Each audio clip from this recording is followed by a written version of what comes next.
Yes, Bante.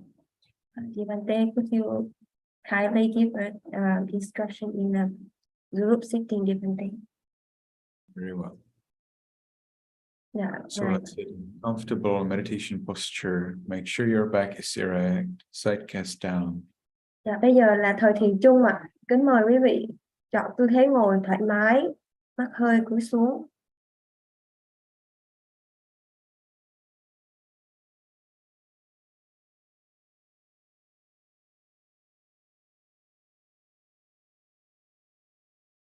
Con thấy có vị nói là không nghe được âm thanh, mọi người nghe âm thanh của con rồi.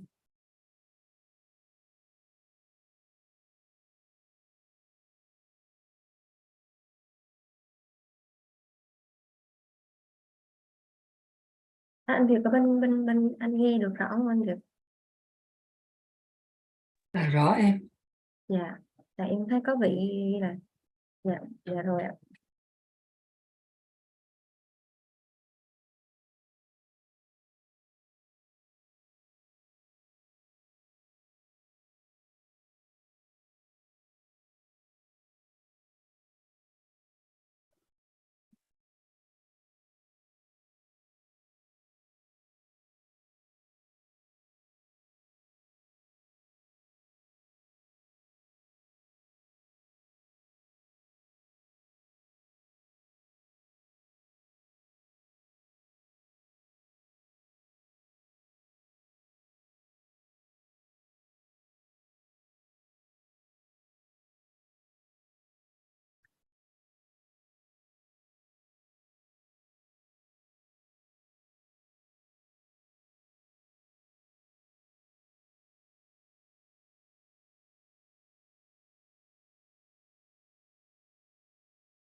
Okay, so we can make the first determination in our minds voicelessly from now on for 15 minutes. I will meditate on muscles and radiate loving kindness without any movement. Sau khi chọn được vị trí ngồi thoải mái, quý vị hãy khởi lên trong tâm một sự quyết tâm thầm lặng. Kể từ bây giờ, trong vòng 15 phút tới, tôi sẽ thiền bát sát bát cơ và rải tâm từ, không dịch chuyển. From now on, for 15 minutes, I will meditate on muscles and radiate loving kindness without any movement. Kể từ giờ, trong vòng 15 phút tới, tôi sẽ thiền bát sát bát cơ và rải tâm từ trong tư thế ngồi mà không dịch chuyển. From now on, for 15 minutes, I will meditate on muscles and radiate loving kindness without any movement. Kể từ giờ, trong vòng 15 phút tới, tôi sẽ thiền quán sát bả cơ và rải tâm từ mà không dịch chuyển trong tư thế ngồi.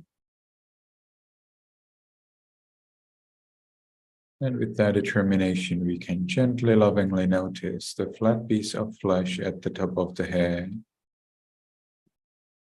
We allow it to be heavy Và and changing.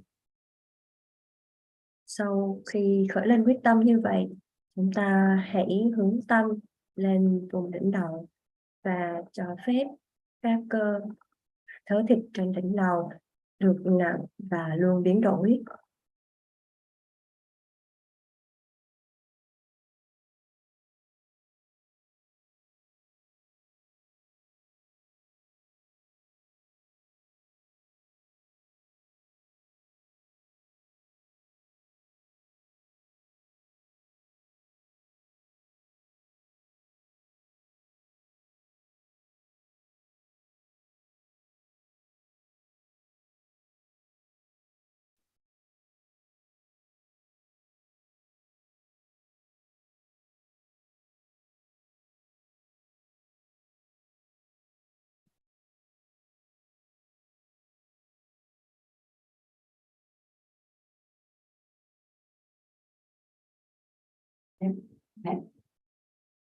We continue to the forehead.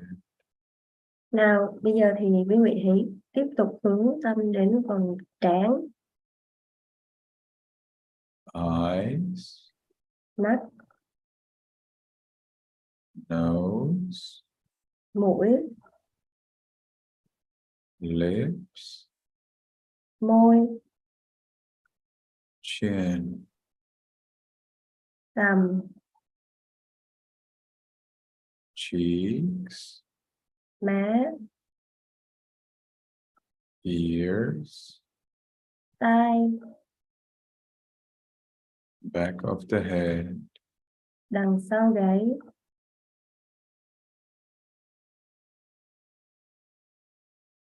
we allow all of the muscles and flesh throughout the head to be heavy and changing.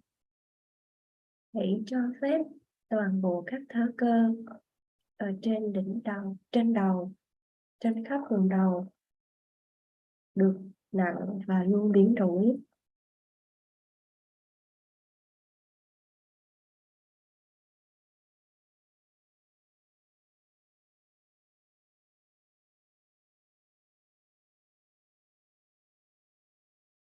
We continue to the neck, Hãy tiếp tục đến vùng cổ, shoulders, vai, arms, cánh tay trên, elbows, khuỷu tay, forearms, cánh tay dưới, wrists, cổ tay, palms, lòng bàn tay, fingers, ngón tay, tips of fingers, đầu các ngón tay, chest, ngực, abdomen, vùng bụng, back, vùng lưng. we allow all of the muscles and flesh throughout the upper part of the body to be heavy and changing.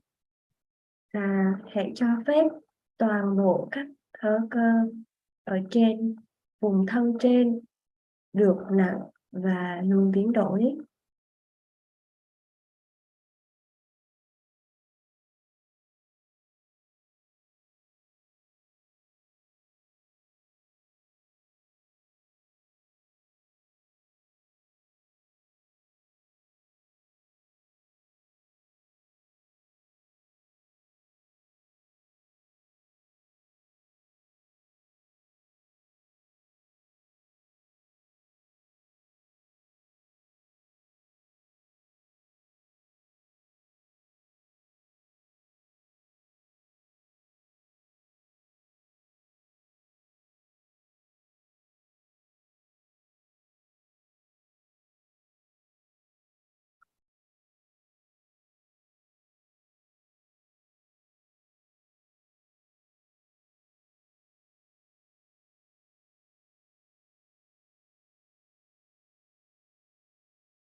We allow all of the muscles and flesh throughout the body to be happy and changing. Hãy cho phép toàn bộ các cơ trên khắp cả thân được nặng và luôn biến đổi.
As we allow the body to be the way it is, Và we hãy, achieve peace and freedom from worry about the body.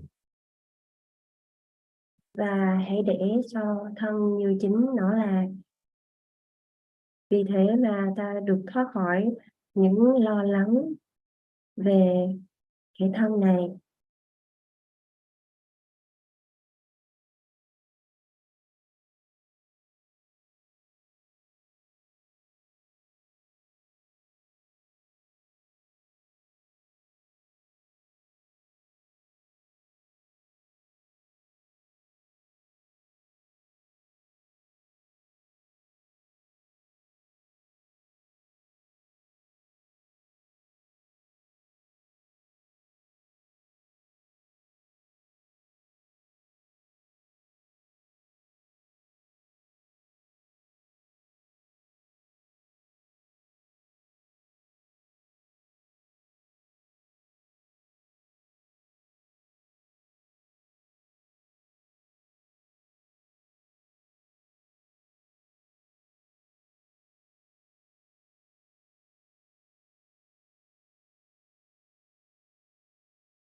Now we can share our peace with other living beings.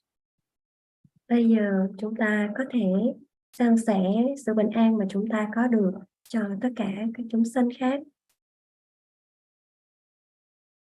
May all beings in this room be in peace.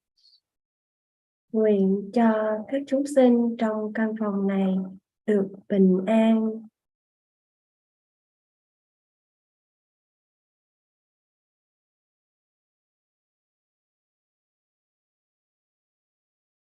May all beings in this building be in peace.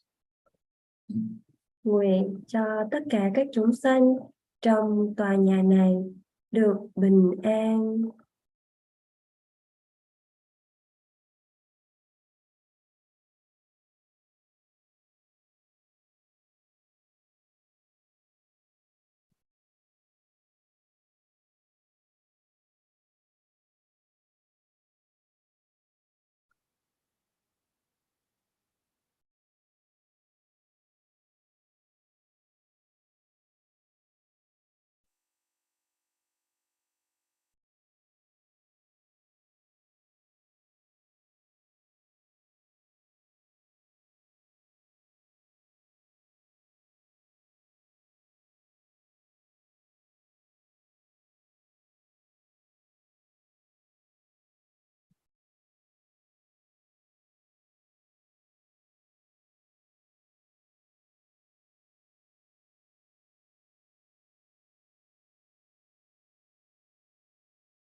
May all beings in this city or village be in peace. Nguyện cho tất cả các chúng sinh trong ngôi làng này hay trong thành phố này được bình an.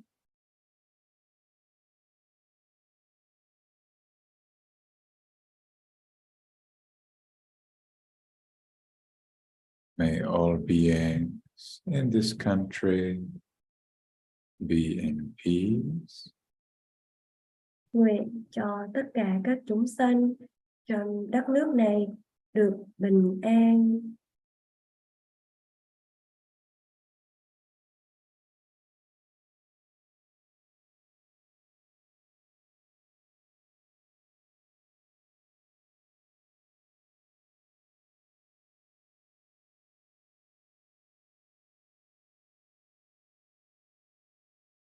May all beings on this continent be in peace.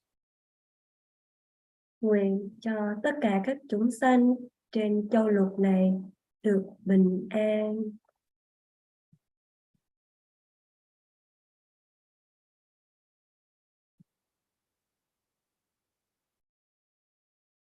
May all beings on this planet be in peace. Nguyện cho tất cả các chúng sinh trên hành tinh này được bình an.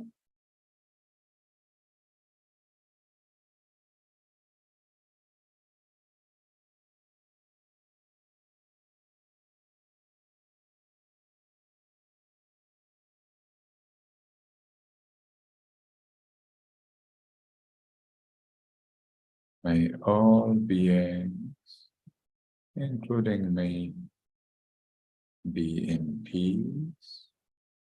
Nguyện cho tất cả các chúng sinh, bao gồm cả tôi, được bình an.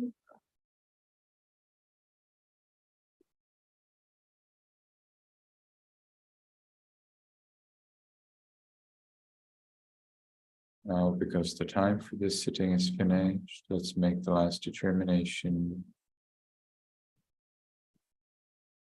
Bây giờ đã sắp hết thời thiền chung. Quý vị hãy khởi lên trong tâm lời quyết tâm thầm lặng cuối cùng. From now on, I will always be calm. Kể từ giờ, tôi sẽ luôn luôn điềm tĩnh. From now on, I will always be calm. Kể từ bây giờ, tôi sẽ luôn luôn điềm tĩnh. From now on, I will always be calm. Kể từ bây giờ, tôi sẽ luôn luôn điềm tĩnh. And with that determination, we can slowly, mindfully change the way of our sitting. Với sự quyết tâm đấy, chúng ta nhẹ nhàng chuyển sang từ thế vụ trong chánh niệm.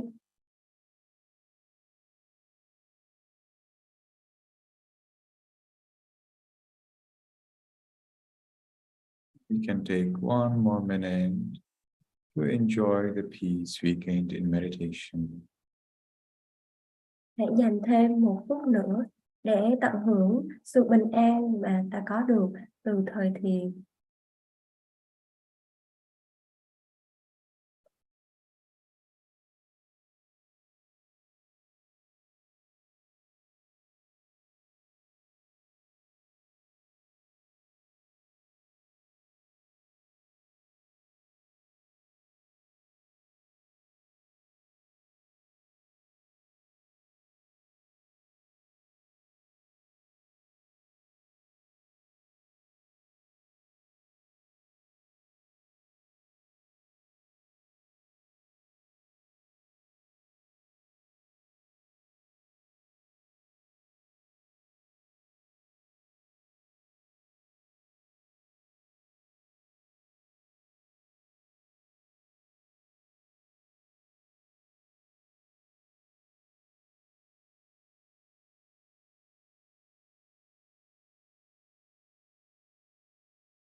Thank you very much, Bante. Now, before the Dhamma talk, would you kindly give a free VPC and 8 precepts to Bante?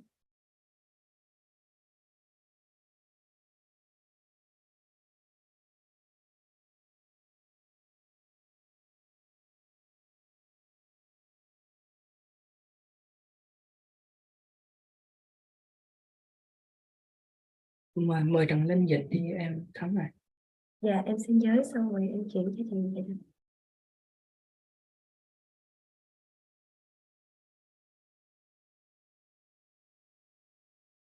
Yamahang vadami tang vadetha. Ama Bante, Aham bhante. Ahang Bante, Saranena saha. Saranena saha. Atthanga samanagatam. Athanga samanagatam. Uposatha silang. Uposatha silang. Dhammang yajami. Dhammang yajami. Anuggahang katva. Anuggahang katva. Silang dethame bhante. Silang dethame bhante. Anukampang upadaya. Anukampang upadaya. Dutiyampi aham bhante. Dutiyampi aham bhante. Tisaranena saha. Tisaranena saha. Atthanga samanagatam.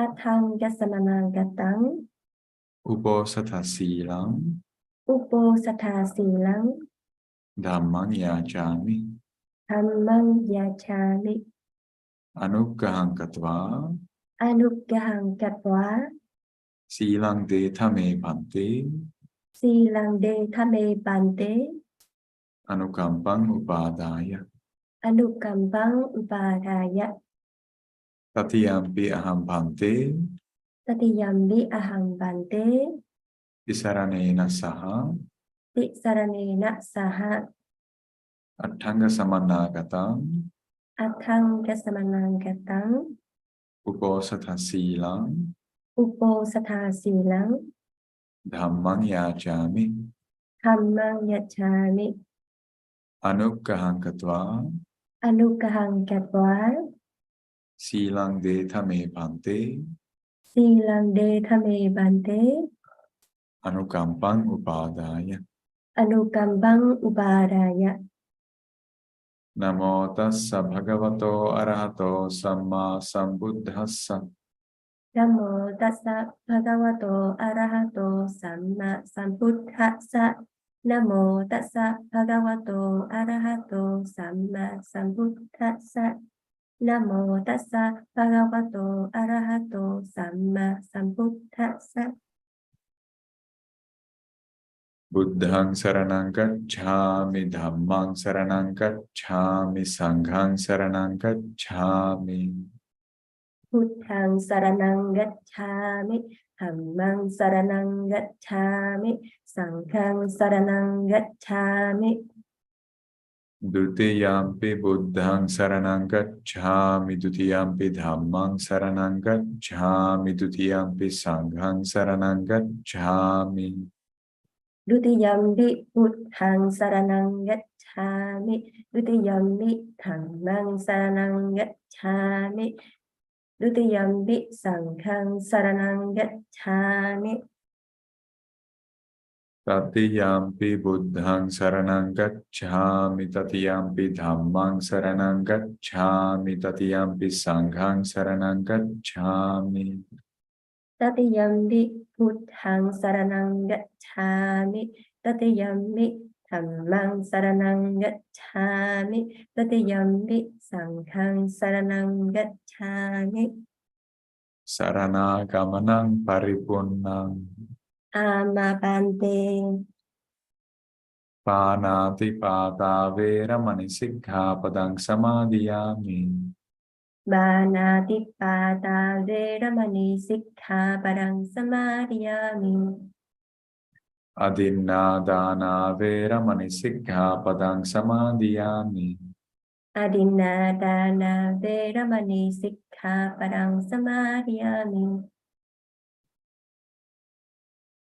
Abrahmacharya Veramani Sikkhapadang Samadhiyami Abrahmacharya Veramani Sikkhapadang Samadhiyami Musavada Veramani Sikkhapadang Samadhiyami Musavada Veramani Sikkhapadang Samadhiyami Surameraya Majjapama Dattana Veramani Sikkhapadang Samadhiyami Surameraya Majjapama Dattana Veramani Sikkhapadang Samadhiyami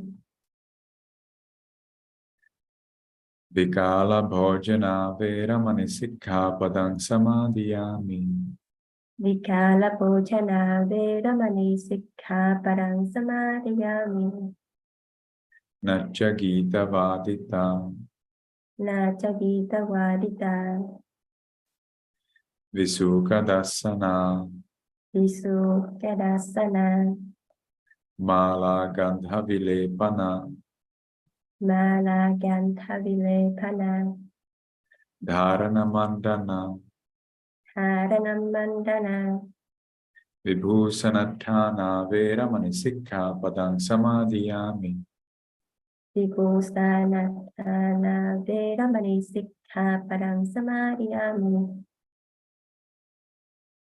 Visaranena sadheng attanga samanagatang uposata silang dhammang sadhukang surakhitang katva appamadena sampadethang. Sorry, Bante. The last precept, Bante. May you be happy. May you be, oh, the last precept. Okay. Yeah, yes, sir. Chasayana mahasayana vera manisikha padang samadhiyami. Ujasayana Mahasayana Veramani Sikha Padang Samadhiyami. Visaranena sadheng attanga samanagatang uposata silang dhammang sadhukang surakhitang katva appamadena sampadethang. Bante.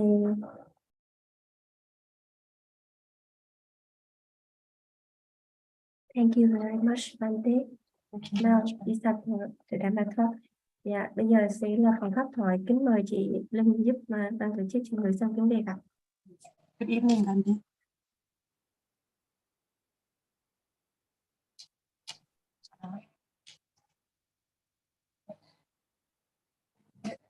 Dạ, Bây giờ là mọi người đặt câu hỏi. dạ, nó đến phần câu hỏi mà mọi người đặt câu hỏi ạ. Xin mời mọi người giơ tay đặt câu hỏi hoặc là gửi câu hỏi vào chat box ạ.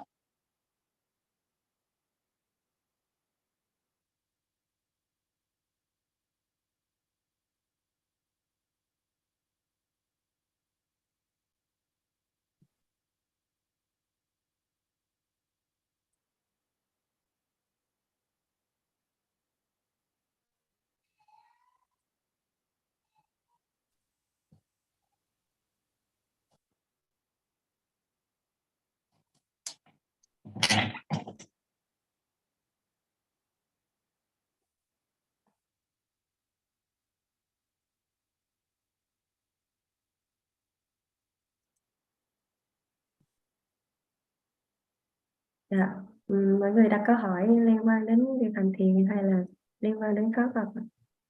Mọi người có thể giơ tay đặt câu hỏi hoặc gửi trong chat box cho con.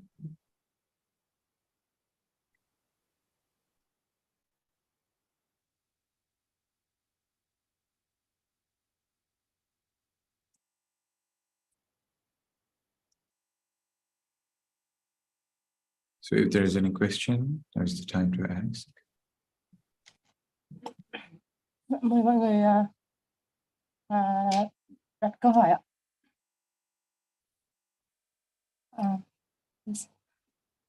May I have a Dhamma question, Bante? Yes. Last time you gave a very deep explanation about why the Buddha didn't decide to, why the Buddha didn't agree to set up the Bhikkhuni community first, in order to make everyone easier to accept the 8 rules. But my question is, why there was the need for 8 rules? Why? Because I think both monks and nuns keeps a lot of precepts like each other. So why should female be obedient and and respectful to male? Yes. That's because ladies like to make jokes about gentlemen, and gentlemen don't like it. So to avoid disrespect from ladies towards gentlemen, the ladies have to have respect towards the gentlemen. The problem is that as soon as ladies start to show disrespect towards gentlemen, in this case nuns towards monks, then the monks will go away because Arahants don't care.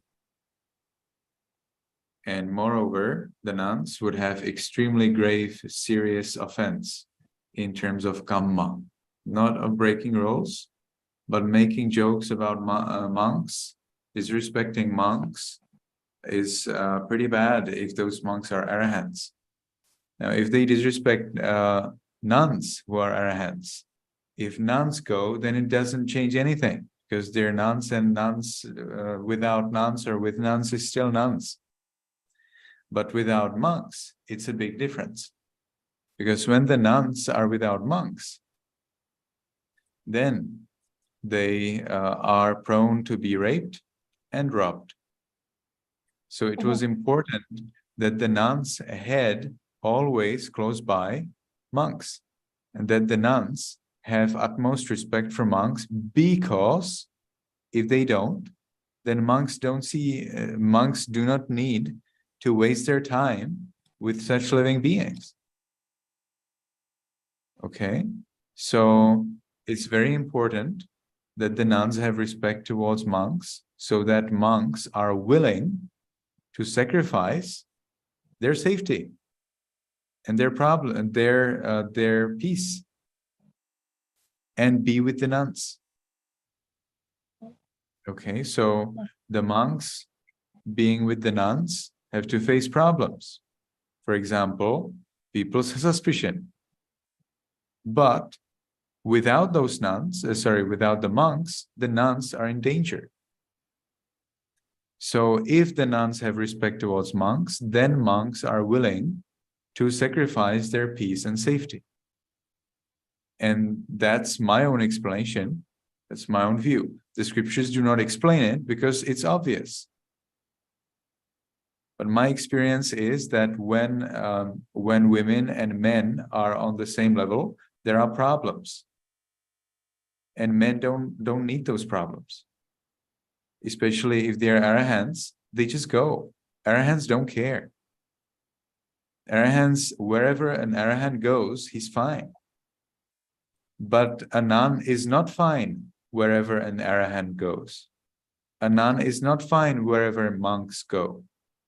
Nuns need to have those monks close by for their safety.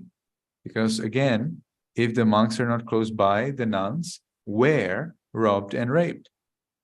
And to make it very clear that the Buddha was not sexist and that the Buddha did not underestimate nuns, the Buddha did not make these rules first. Those rules that require nuns to be with monks. Yes, there are these 8 special rules. We can call them social rules, but they are not, how to say that? They are rather behavior principles rather than rules that you could break. Some of them are, but most importantly, they're behavior principles that maintain a good relationship with the monks. We can see that the Buddha only later established special rules which further show how those 8 rules, which the Buddha established already from the beginning for the nuns, are extremely important. So nuns, when they traveled alone, they were raped and robbed. Nuns, when they meditated alone or in the forest, they were raped and robbed. The Buddha did not prohibit nuns to do that, because if he did it before the nuns were raped and robbed, then people could say the Buddha was sexist. Because women can take care of themselves. Women don't need any support of men. They can take care of themselves. So that's the point of view in the USA. In the USA, if a man opens the door for a woman, then the woman gets angry. What? I can open the door myself. Okay, USA style. So, I see. In order to prevent this kind of blame, the Buddha let the women show how they can take care of themselves. And they showed that they cannot. And therefore, there are these special rules. It's not just these 8 rules. Actually, nuns have much, much more rules than just the 8. Monks have 227 rules, in brief. Nuns have 311. How much is 311 minus 227? Definitely much more than 8. So here you see, nuns got many, many more rules. Some of them are related to the nuns' to the fact that nuns caused problems, which monks did not. Maybe they were just unlucky. You know, a nun was greedy about garlic. Monks just did not have enough opportunity to be greedy about garlic, so it's just the nuns where it fell, you know. So I feel sometimes, you know, I feel like, what? But man, monks would break the same rules. But it was the nuns who broke the rule first. So the Buddha established the rule for nuns because they were the first. Except that they came 20 years after the monks. And still, until then, monks did not manage to break that rule yet, but nuns already did. Okay, so that's something interesting. And at that time, when the nuns entered the sasana, not 20 years, sorry, 5 years. I'm correcting myself. 5 years after the first monks, 5 years after the first monks, the Buddha accepted the nuns. So 5 years, during the 5 years, the Sangha of monks was already very big. There were thousands and thousands of monks. Many of them were arahants, non-returners, once returners, Srimenters, and of course non-enlightened monks, and many monks who caused a lot of troubles and broke a lot of rules. No, I think it was 20 years. Whatever, nuns came 5 years from the time that monks came, but now I'm not exactly sure how many years it was since the monks first broke a rule. So there it is a little confusing. So I'm not clear about this. It is also, now I'm wondering whether actually monks and nuns started to break the rules at the same time. So, and in that case, it would be 20 years, but not sure. I'm not sure about that. But I think it was 20 years since the Buddha's Buddhahood that Venerable Ananda became the Buddha's chief assistant. So anyway, when it was the monks who were the first to break the rule, the Buddha made the rule for monks, and nuns followed. When it was the nuns, and nuns followed means that nuns had to follow the rule too. If it was the nuns, then the Buddha made the rule for nuns, and monks had to follow as a minor rule. Okay, so if nuns broke some serious rule, or just did something bad because the rule did not exist yet, then the Buddha made it a big rule, and the monks had to follow it too, but not as so serious. Whereas when monks broke a rule, monks had to follow it, and nuns had to follow it the same. Nuns have much more difficult situation in being nuns, because monks have 4 rules, which if they break, they cannot be monks anymore. Nuns have 8. And they are very easy to break. So the additional rules are very easy to break for nuns. Monks have 13 rules which are difficult to purify but can be purified. Nuns have much more. I don't remember. 20? No, I don't remember. So those are very serious rules. They do not destroy the nunhood, but they make it serious. And one of these very serious rules, so-called Sanghadisesa, is that a nun travels alone. Now we can see these rebel bhikkhunis who are ordained despite the prohibition of the senior monks of Thailand, Sri Lanka, and Myanmar. These rebel bhikkhunis, they travel alone. They do not rebel only against the senior monks of Myanmar, Sri Lanka, and Thailand, but they also rebel against the Buddha. Why did they become nuns? That's my question number 1. They're not allowed to travel alone.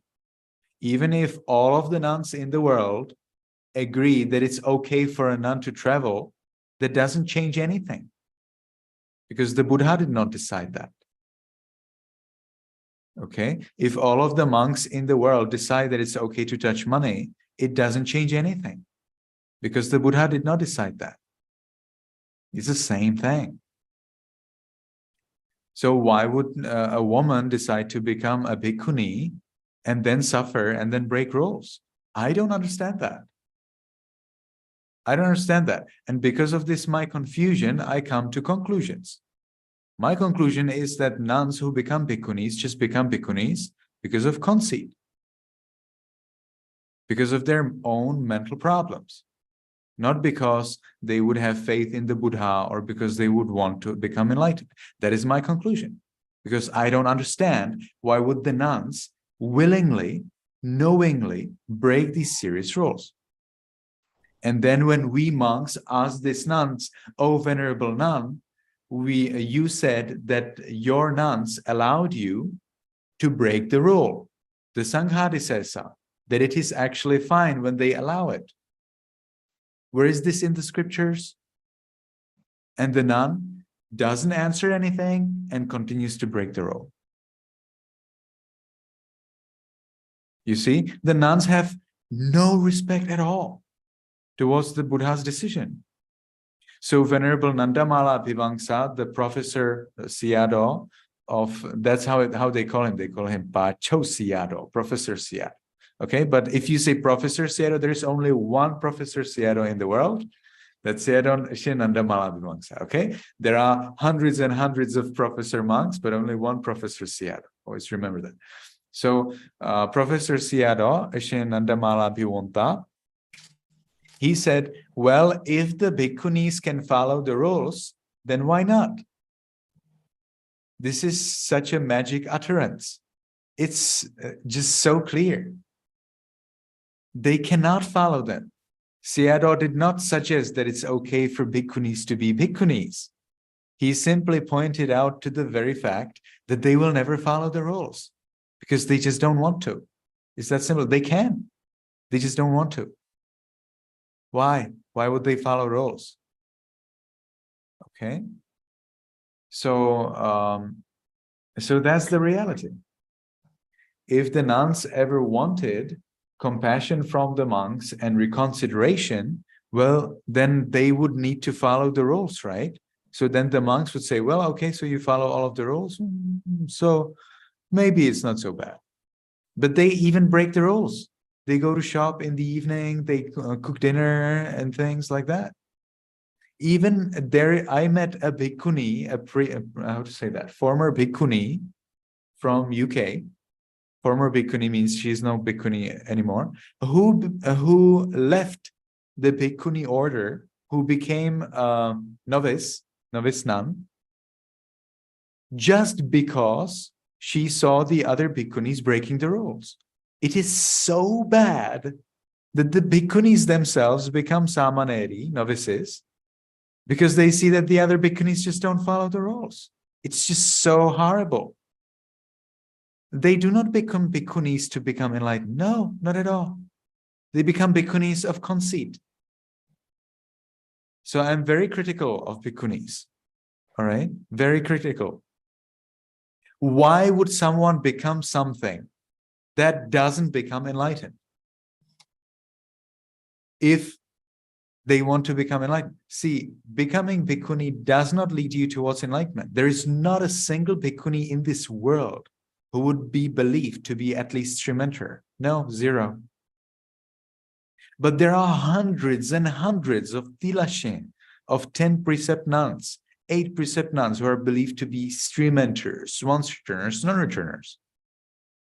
Does it make any sense at all that the woman would become bhikkhuni with zero chance of enlightenment instead of becoming a Tilashin or 10 precept nun with 90% or 100% of possibility to become enlightened in that state, you know what I mean? Not related to her character or her practice. It doesn't make any sense. It's zero meaning. No sense at all. No logic. No reason, no wisdom, zero. There's absolutely no reason to become a bhikkhuni today. And there is one more thing that you need to know, everybody here. If someone becomes a bhikkhuni and then they disrobe, that's for life. You cannot become bhikkhuni 2 times in your life. The Buddha clearly prohibited it. Okay? Monks, bhikkhus can become monks even 500 times in their life. But bhikkhunis can become bhikkhuni only 1 time. Why? I don't know. I don't know. Of course, I can make some conclusions or assumptions or ideas or whatever. Everybody here can make them. There is no reason to do that. The Buddha simply decided bhikkhunis will not become, ladies will not become bhikkhunis more than 1 time in their life. So if somebody decides to become a bhikkhuni, it is for life and that's it. No way to become a layperson. So you see, can you see this totally nonsensical, totally illogical, totally unwise idea to become a bhikkhuni? Absolutely, there's no meaning at all. As a tilashen, as a 10 precept nun, you can do anything you want. You can travel alone, you can meditate in the forest alone, you can live in a monastery totally far from any monks ever. You do not need to follow, well, of course, it's recommended to follow the 8 special rules, but if you don't follow them, really, nobody cares. And you can become a tilashen, become a layperson, tilashen, layperson 500 times in your life, or 1,000 or 10,000 if you can catch up to do that. No limit at all. And most importantly, as a tilashen, you have 100% opportunity to become enlightened. And moreover, I can tell you so many advantages. Moreover, as a tilashen, as an 8 precept or 10 precept nun, you will never be criticized by monks for being a bhikkhuni. You will not be a rebel bhikkhuni. You will not be going against the decision of the great masters who have memorized the Tipitaka. All of the Tipitaka dharas of Myanmar, all of them, without exception, reject the bhikkhuni. All of the Tipitaka dhara, do you understand? So now we have, I think, 14 or 15. You know, they're growing, they're more and more. All of the Tipitaka dharas, without any exception, very strictly, very directly, very clearly say, there are no bhikkhunis, it is not possible to become a bhikkhunis, and it is absolutely not okay, it is absolutely not right to become bhikkhunis. All of the Tipitaka dharas absolutely agree on this point. If you are tilashen, you will get a total support from all of the Tipitaka dharas. Oh, you're tilashen, sadhu, sadhu, sadhu. So what is the meaning of becoming bhikkhuni? 0. Totally no meaning. I see. How many offense are there that are hard to do purification? Man, did you say 16? Excuse me? You mentioned the number of mistakes that are hard to purify for monks. Was that 16? For monks, it is 13, 1-3, and I will get you the... 1-3. No, I see. just a moment. I will get you the Sanghadisesa of the bhikkhunis. Yes. Just wait for me. Wait for me. No, not yet. Not yet. Yes, sir.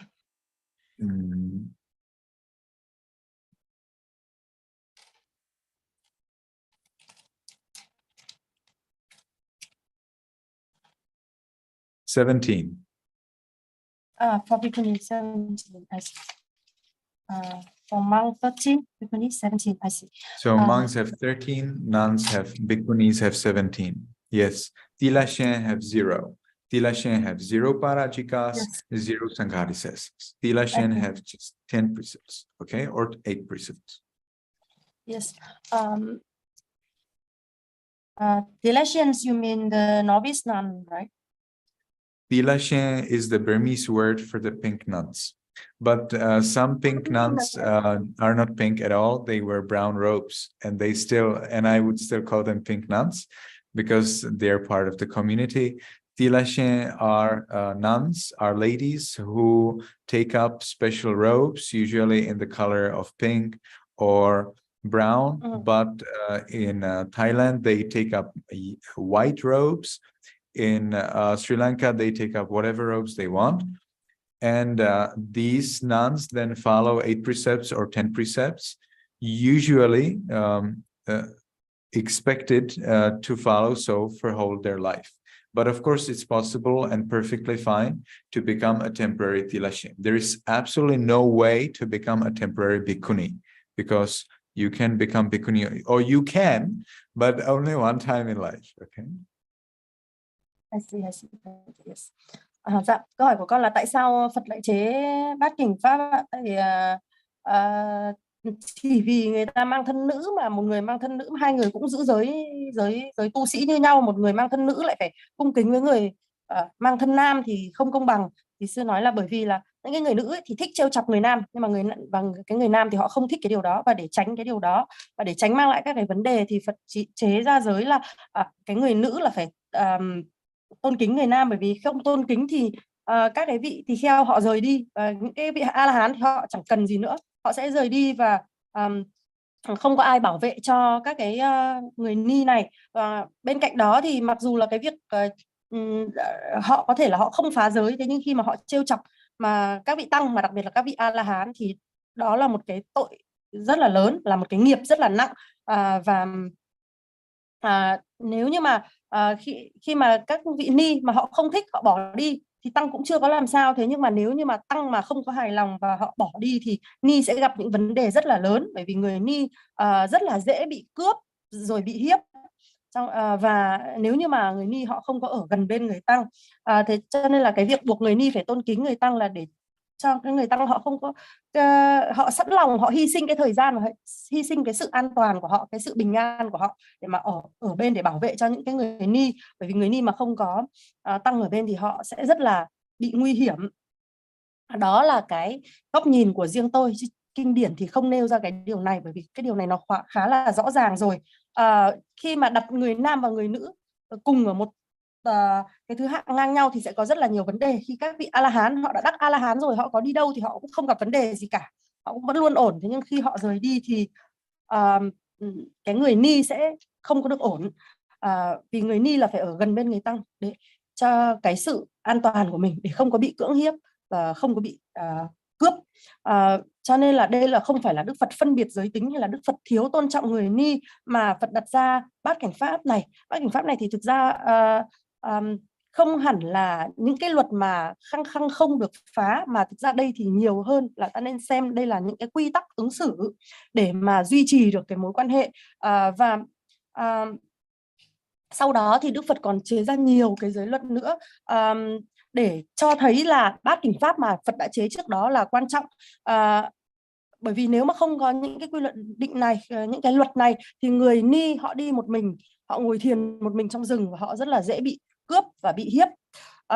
Nhưng mà Đức Phật không có nói ra từ đầu là Ngài cấm cái điều này từ đầu, bởi vì nói ra thì lại bảo là Phật phân biệt người phụ nữ thì họ bảo là họ tự lo được, họ không có cần sự giúp đỡ của đàn ông. Đấy là cái kiểu Mỹ, cái lối sống của Mỹ là như vậy. Khi một người nam mà mở ô tô hộ người nữ thì người ta tức giận, làm sao phải mở, tôi tự mở được. Đó là cái văn hóa kiểu Mỹ.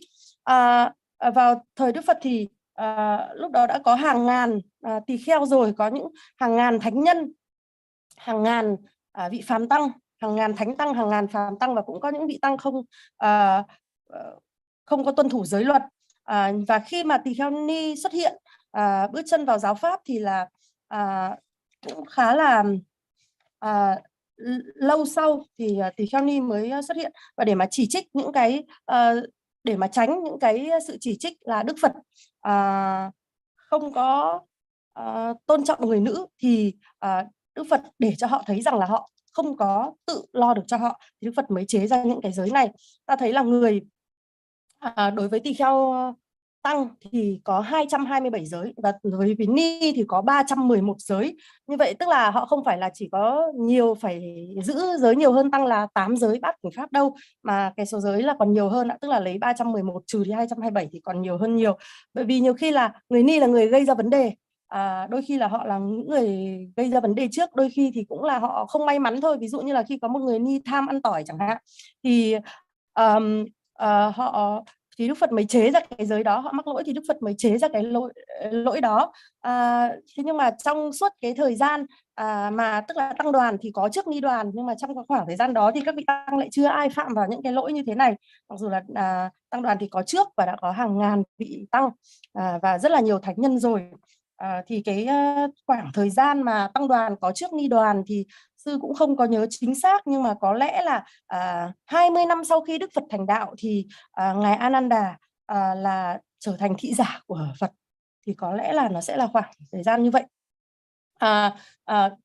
Và khi mà người ni mà phạm mắc một cái lỗi thì Phật chế ra một cái giới. Cứ khi nào người ni mà mắc lỗi thì Phật chế ra một cái giới, và đối với tăng thì họ cũng giữ những cái giới này, nhưng nếu họ phạm thì đây chỉ xem là những lỗi nhỏ. Thế nhưng mà khi mà người tăng mà có lỗi thì Phật chế ra giới, và cả tăng cả ni là phải tuân theo y như nhau. Đối với người tăng thì có 4 cái tội. Nếu như mà mắc phải thì gọi là tội tăng tàn. Thế nhưng mà ở phía ni thì cái số tội tăng tàn này là 8 tội, và những cái tội này thì nó cũng rất là dễ bị phạm vào. Và đối với tăng thì có 13 cái tội được gọi là tội nặng, khó sám hối, khó để mà thanh lọc, thanh tịnh đấy. Và đối với người ni thì con số này là nhiều hơn, đó là 17 tội. Và một trong những cái tội tăng tàn của người ni đó là tội đi một mình. Nhưng mà bây giờ nhiều người ni, tỳ kheo ni nổi loạn ở Thái Lan, Sri Lanka, họ đi một mình. Như vậy là họ nổi loạn chống lại cả tăng và coi như là chống lại cả Đức Phật luôn. Bởi vì dù có tất cả tăng trên thế giới này đồng ý cho họ phá cái giới đó thì cũng không có ý nghĩa gì cả, bởi vì là Đức Phật đã không quyết định như vậy thì nó không có ý nghĩa. Cũng giống như là bây giờ tăng trên toàn thế giới quyết định là giữ tiền thì nó cũng không có ý nghĩa gì cả, bởi vì đây không phải là cái giới Phật đã chế. Tôi cũng không hiểu tại sao người ta lại trở thành tỳ kheo ni, trở thành ni để mà rồi phá giới. Cho nên là tôi không hiểu được, cho nên tôi đi đến một kết luận là những cái người tỳ kheo ni họ trở thành tỳ kheo ni là vì cái ngã mạn của họ, chứ không phải là vì tín tâm của họ, và cũng không phải là vì sự chứng ngộ. Đó là cái kết luận của tôi. Và khi mà tăng hỏi những cái người ni là bạn nói rằng là sư trưởng của bạn, sư cả của bạn, ni trưởng của bạn cho phép bạn phá giới, thì cái điều này ở đâu trong kinh điển, thì họ không nói gì và họ tiếp tục phá giới. Và có một vị là Pacho Sayadaw, tức là vị này là Sayadaw này là giáo sư ạ. Chỉ có một vị là giáo sư trên cả thế giới thôi, chỉ có một vị trưởng lão Sayadaw là giáo sư trên cả thế giới thôi. Thì ngài còn nói là nếu mà tỳ kheo ni giữ được giới thì tại sao họ lại không giữ? Bởi vì đơn giản là họ không giữ thôi ạ. Tỳ kheo ni họ có thể giữ giới nhưng mà họ không giữ, đó là một thực tế.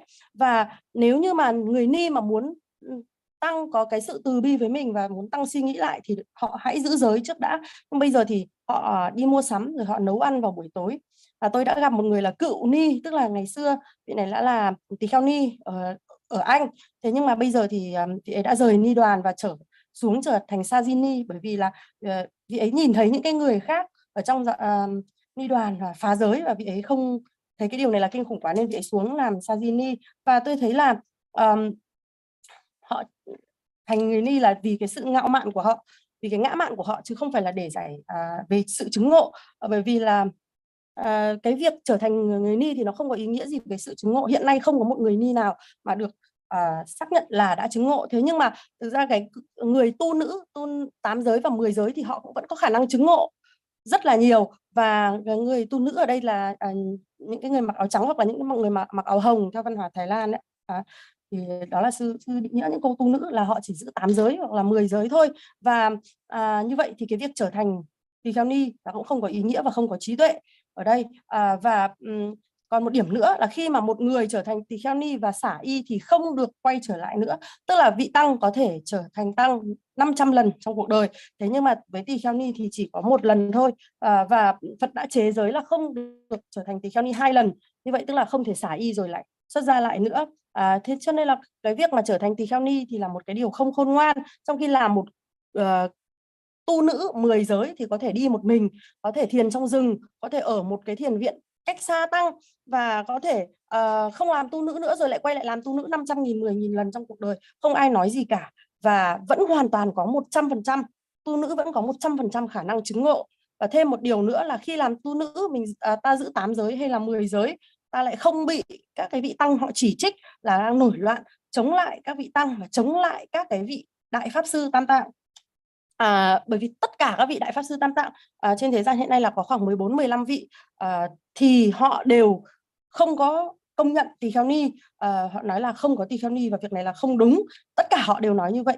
Nhưng mà khi mà là tu nữ thì người tu nữ là được hoàn toàn cái sự ủng hộ, cái sự thừa nhận của các vị pháp sư tam tạng này, cho nên là tôi thấy cái ý nghĩa của cái việc mà trở thành tỳ kheo ni là bằng không. Yes.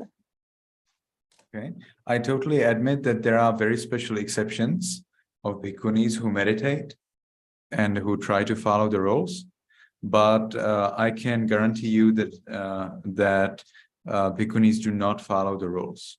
They may try, but there is no way how they can follow the rules. And I will explain. The bhikkhuni first must become a sikkamana, which is something like samanera, but a little bit higher. And she needs to become a sikkamana for 2 years. They don't do that. So today, if somebody wants to become a bhikkhuni, they do it exactly the way that the Buddha did not allow. Nobody becomes bhikkhuni the way that the Buddha allowed. Nobody. Even when they can, you know what I mean? Even if the monk said, you know what, we do not need, we will be now working with those bhikkhunis who are the rebel bhikkhunis instead of the real bhikkhunis, no problem. Even if we accept the rebel bhikkhunis as real for new ordination, so even if they can, they do not follow the procedure established by the Buddha. So for that procedure, you need to have monks and nuns. Monks and nuns will establish the lady as a samaneri, as a novice. That's nuns should ordain the lady as a novice. And then after some time, they need to establish her as a sikkamana. Again, that's basically like a novice, but a little bit higher level. And then the sikkamana needs to train for 2 years. After those 2 years, she can become bhikkhuni. Nobody is doing that. No, there are no bhikkhunis as far as I know. Maybe I'm missing something, but as far as I know, in Theravada, no bhikkhuni has followed the correct procedure. They just do whatever they want. It's failed from the beginning. Okay? And even now, when you could say, well, let's do it the way they did it in the Buddha's time, no, they don't do it. They just don't want to do it. Why? Let's make the ladies bhikkhunis right away, because what they want to become bhikkhunis. Let's make them happy. You see, it's no more about following the Buddha's teachings or becoming enlightened. It's only about the label. I am bhikkhuni. You see, that's all what matters here, nothing else. So it takes 4 years, Bante, 2 years to become samanera and another 2 years sikka. No, samanera can be for 5 minutes, no problem. But sikkamana must be 2 years, okay? I see. So I see. So they have to be samanera 2 years. There are some discussions about that. How long should you be samanera? But if the lady already is a Buddhist, then she actually does not have to be samanera. So traditionally, if the lady already is a Buddhist, to make sure, still she would ordain as a samaneri, at least, you know, for a little while, and then she would get ordination for sikkamana. Sikkamana must be 2 years. There is no way out of that. But nowadays, when somebody wants to become bhikkhunis, they don't become sikkamana even for a second. Yes.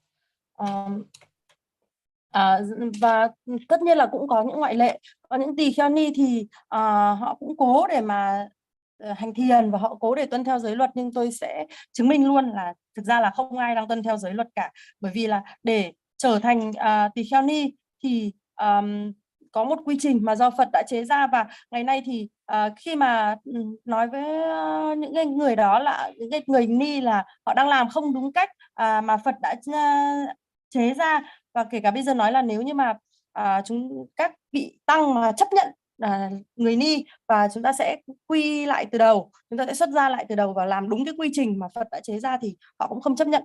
Để như vậy thì ta phải có một phải có tăng đoàn, phải có ni đoàn, có tăng và ni, và sau đó thì họ sẽ quyết định là để cho cái người nữ đó trở thành Samāsambuddhassa, tức là như kiểu là Saji á, Sajini một thời gian, và sau một thời gian thì người Sajini này, người Samāsambuddhassa này mới trở thành Sikamana, tức là cũng là Sajini nhưng mà cao hơn đó. Và họ phải trở thành Sikamana trong 2 năm thì họ mới được thọ giới tỳ khưu ni. Nhưng mà cái điều này thì không ai làm cả, hoặc có thể là tôi đã bỏ sót ai đó, nhưng theo như tôi biết thì trong Theravada hiện nay là không có ai đang làm đúng quy trình cả, không có ai đã làm đúng quy trình, như vậy là đã sai ngay từ đầu rồi. Và bây giờ nếu mà chúng ta nói là bây giờ hãy làm đúng cái quy trình thời Đức Phật thì họ cũng sẽ không làm, bởi vì là họ muốn cái nhãn là tỳ kheo ni, họ muốn là cái nhãn là tỳ kheo ni, chứ không phải là họ muốn làm đúng theo lời Đức Phật, hay là họ muốn là sự chứng ngộ, mà đây hoàn toàn là vì cái nhãn là tỳ kheo ni và họ muốn thôi. Okay, we have a rebel bhikkhuni, in the Czech Republic, so I know how it is in reality. So it is totally fine that bhikkhunis, they teach Dhamma and they teach children and they meditate and they have monasteries. I don't have any problem with that. But what is my number one problem is that nuns are strictly prohibited to criticize monks by the Buddha. And that's exactly what the bhikkhunis do. They criticize monks. Our rebel bhikkhuni from the Czech Republic, she criticizes monks publicly. There was an interview with the nun. They didn't ask her about this at all. She just came up with that herself, during the interview. That was her idea, that she will be talking about that, how she is oppressed by monks. But wait, how did you become bhikkhuni? Didn't you become bhikkhuni thanks to monks? So how are you oppressed by monks? Didn't you become bhikkhuni? Didn't these monks who made you bhikkhuni make you bhikkhuni against the decision of the elder monks of all of the world? So how are you disappointed with monks? How come that you are ridiculing and criticizing monks? You see, illogical, makes no sense at all. But we see this in bhikkhunis again and again and again. I will tell you what the nuns have done. These bhikkhunis, they have done one very interesting thing. There are monks in Myanmar who would wish ladies to get the opportunity to become bhikkhunis. There are, and there are many. There are many. But of course, they keep it secret.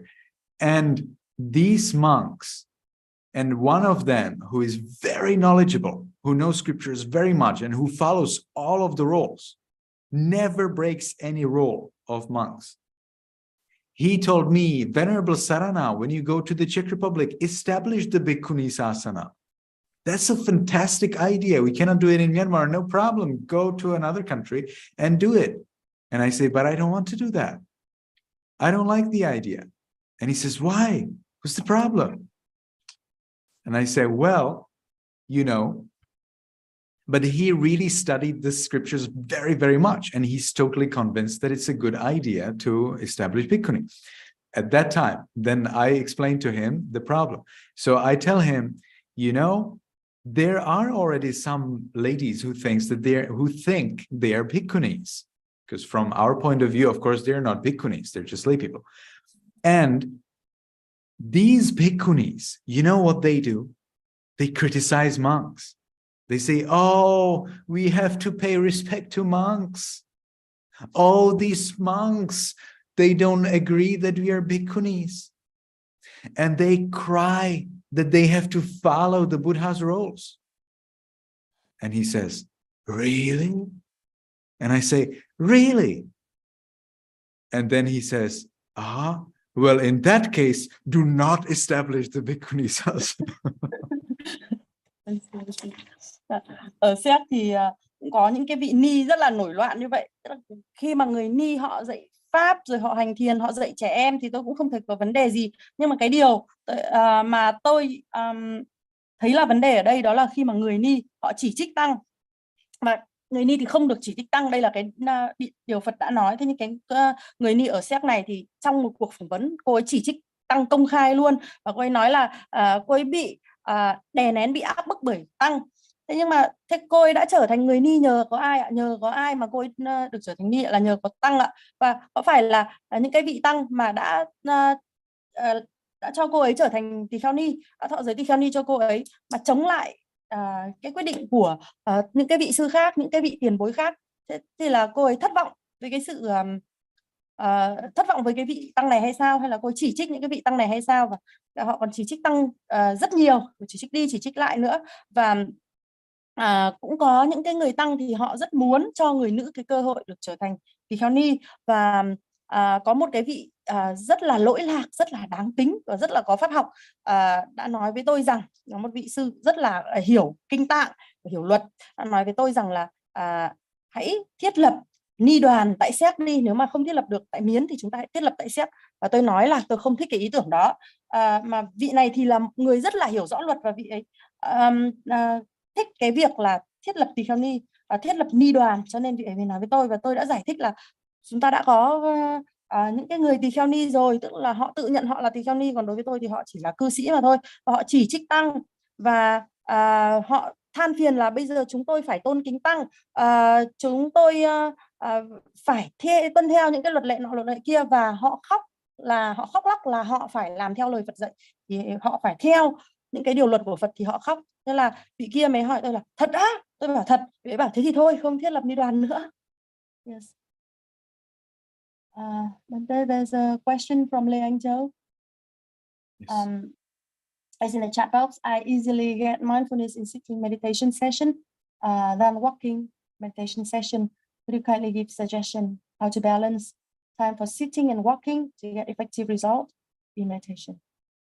I see. No suggestion. It's according to your feeling. So you need to find out yourself what works for you. Dạ, câu hỏi của anh Lê Anh Châu là xin sư chỉ dạy cái làm sao để cân bằng giữa thiền ngồi và thiền đi. Vì anh ấy khi mà anh ấy ngồi thì anh ấy có chánh niệm hơn. Xin sư đưa ra cái hướng dẫn, thì sư nói là cái này hoàn toàn là tùy vào cái cảm nhận của anh thôi, chứ không có cái hướng dẫn cụ thể nào ạ, để mà cân bằng giữa thiền ngồi và thiền đi ạ. Thì là hoàn toàn là phụ thuộc vào anh. Yes, a question from Nguyễn Hòa. In group sitting, the length of time radiating loving kindness for living being is different from each other. For example, you let us radiate loving kindness for living being in the building. It seems that the time is longer than the other parts. Is the meaning points here, Bante? No, it doesn't matter. When you meditate yourself, you can give them anytime you want. You can make it regular, irregular, no problem. Có một Phật tử Nguyễn Hòa thấy trong các thời thiền thì có vẻ là cái phần giải tâm từ đến chúng sinh trong tòa nhà này thì sư để dài hơn những cái nơi khác. Thì sư nói là không ạ, mình có thể chia đều các khoảng hoặc là không đều nhau thì tùy ạ. Tức là mỗi cái khu vực thì là mình để dài như thế nào là tùy mình ạ. Mới có câu nào bằng tiếng Anh rồi post lên luôn, chị đọc đỡ phải động não. Còn một câu hỏi nữa chị mà em chưa kịp dịch đó, chị đọc giúp em. Ở đâu của ai đấy? Dạ, để em đọc nha. Oh, there's a translation. Dạ, câu hỏi của Thu Trang. Câu hỏi của con là khi thiền quán bó cơ mà thấy luồng khí hơi nóng đi ra đi vào ở lòng bàn chân, vậy khi quay trở về đời sống bình thường thì có gì đáng lưu ý về sức khỏe không ạ? Thì con nói là khi có huyệt đạo ở lòng bàn chân mở nên dễ bị nhiễm cả không? Tốt yes. Bante, when I observe the muscles, I feel that a flow of warm air entering my entering my feet. So is there a concern about my health in daily life? Because I heard that at that time the chakras in the feet are open, so that I don't understand. special. When she meditates, she feels a flow of warm air entering her feet, and she's concerned about her health. Is there a special concern about her health? Does it mean that the chakras on the feet are open so that the air enters it? How does she sit in her meditation practice? Chị Trang ơi, chị ngồi như thế nào trong cái tư thế thiền? Chị Trang có đấy không ạ? Cái người đặt câu hỏi có đấy không ạ? Thì sư hỏi cái tư thế ngồi như nào ạ?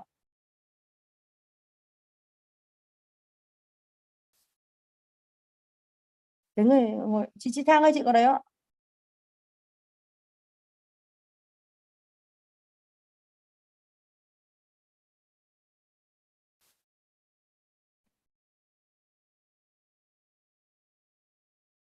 Dear Bante, this is not my experience. I asked for my student.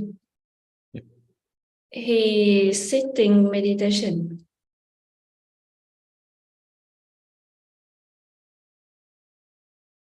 So what is the question? Oh, that one about the feet. I see. Yeah. I will need to see the student and ask him directly.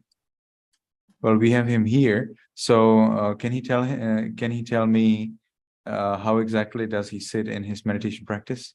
What's his posture? Chan, Hu, Tam.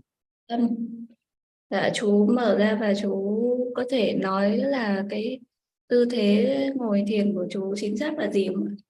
Cái tư thế của con đang thiền là cái tư thế kết bàn, cái tư thế mà hai chân chồng lên nhau.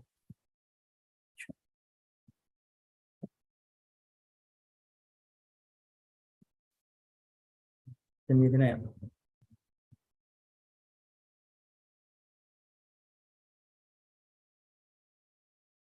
Tư thế này gọi là tư thế gì cô? Dạ, đây là tư thế bán già. Bán già. Con ngồi như vậy.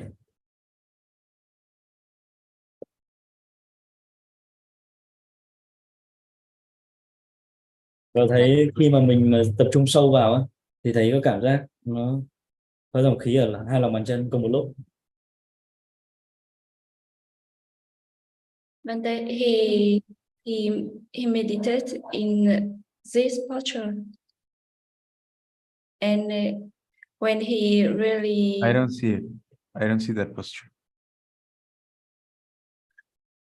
Okay. Okay, that's fine. And what did you say? he really focused in the meditation, he felt the hot air flow in and out his soul. For how long time? About 2 or 3 minutes. How many times did it happen? Sorry, I will ask him again. Bao nhiêu lần như vậy ạ? Và trong bao lâu ạ chú? Nó có khoảng xuất hiện khoảng 20 phút. It's appear about 2 phút cuối thời thiền. Trong 4 thời thiền ạ. Cuối thời thiền. Cuối thời. End of a meditation session. In the last 20 minutes. Và trong bao nhiêu thời thiền thì chú có cảm giác đó ạ? Như hôm nay là có 3 thời thiền. 3 thời thiền liên tiếp nhau. And in the 3 sessions. Mà rất là vui chứ không phải là rất là hỉ lạc chứ không phải là buồn mệt mỏi. Yeah. He felt peaceful and pleasure. So how many times did it happen? 3 times, and it's in 20 minutes. 20 minutes each time? Yes, for each time, and it happened 3 times. Yesterday or today? Today. Did it ever happen in the past? Yes. When did it happen in the past? Dạ, khi nó xảy ra lúc nào chú? Lúc chú thiền lúc nào ạ? Ngày hôm nay. Ngày hôm nay, lúc chiều hay sáng ạ? Lúc sáng một lần và lúc chiều 2 lần. One time in the morning and 2 times in the afternoon. Did it ever happen in the past in his life? Yes. Nó đã xảy ra trong quá khứ trước đó chưa ạ? Dạ chưa. Never happens before. I see. Okay, well, so we will need to wait and explore and see what will happen. But I have never heard of this kind of experience. So he will have to try out and see for himself what will happen with this. Dạ. Chú cứ tiếp tục, ban thêm nói là chú cứ tiếp tục thực hành tiếp và khám phá thêm là nó có chuyện gì xảy ra, vì là trước đấy chú ban thêm chưa bao giờ nghe thấy có cái hiện tượng như này ạ.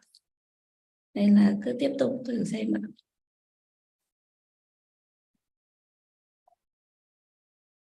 Okay, next question. Mời câu hỏi tiếp theo ạ. Hết rồi Thắm ơi. Hết rồi đúng không? Dạ. Hết rồi nhỉ? That's everything for now, bạn. Tôi chị đến đội phụ tá, mọi người có câu hỏi gì không?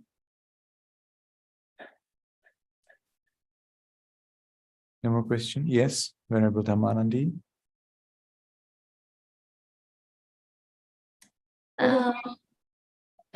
It finished. I already. Oh, I see. Yeah, you still kept your hand up. Okay, kind of. Anh Thành ạ. Thưa sư, thì con có một thiền sinh ở trong khóa thiền 10 ngày vừa qua ở Phước Sơn á, thì ngày hôm qua ngồi phiên thiền 60 phút và phiên thiền 30 phút, nhưng mà bàn chân thì ngồi kiểu ngồi thiền kiểu miếng, bữa giờ là ngồi thiền kiểu miếng, nhưng mà bàn chân nó nóng như lửa vậy đó, cho nên là phải đứng dậy đi, và đứng dậy đi thì nó thấy nó ấm ấm, nhưng mà cứ ngồi xuống là nó nóng trong cái ngày á. Đó. Thì hồi tối hôm qua con nói là thôi cứ để ngồi thêm, trải nghiệm thêm một phiên nữa thì nó như thế nào. Tối ngâm chân nước á, ngâm nước coi rồi ngày hôm nay như thế nào. Thì sáng hôm nay thì bạn ấy nói là bàn chân nó không còn nóng nữa mà nó thấy thoải mái. Thì cái hiện tượng đó là hiện tượng gì, xin sư giải thích giùm để trả lời cho thiền sinh ạ. Vâng. Hôm qua là bạn thiền sinh bị nóng mấy thời ạ? Nóng 2 thời, một thời 60 phút và ngồi không nổi phải đứng dậy, và 30 phút sau ngồi vô chút xíu cũng không nổi phải đứng dậy. Đứng dậy thì đứng dậy một hồi nó mới đỡ, và đi thì nó ấm, nó khác thường. Yes, I have a yogi from the Phước Sơn retreat. Yesterday, in the sitting session, he sits in Burmese style, and the soul became very hot. It became too hot that he couldn't continue, and he had to move to walking. When he moves to walking, then the soul are just warm. But then when he comes back to sitting, it becomes very hot again.